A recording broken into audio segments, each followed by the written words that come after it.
تعالوا كده يا جماعه، بصوا معايا. تعالى بص بص بص بص بص بص، عشان خاطر اخلي الزغاليل تبدا تلقط وتتعلم تلقط. عملت ايه؟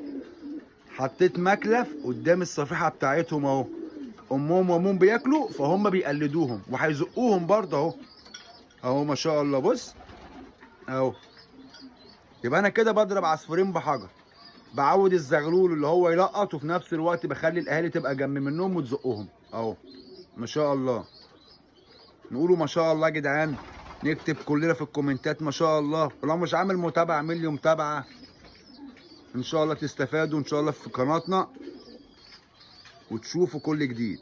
ما شاء الله ما شاء الله. نقولوا كلنا ما شاء الله ما شاء الله.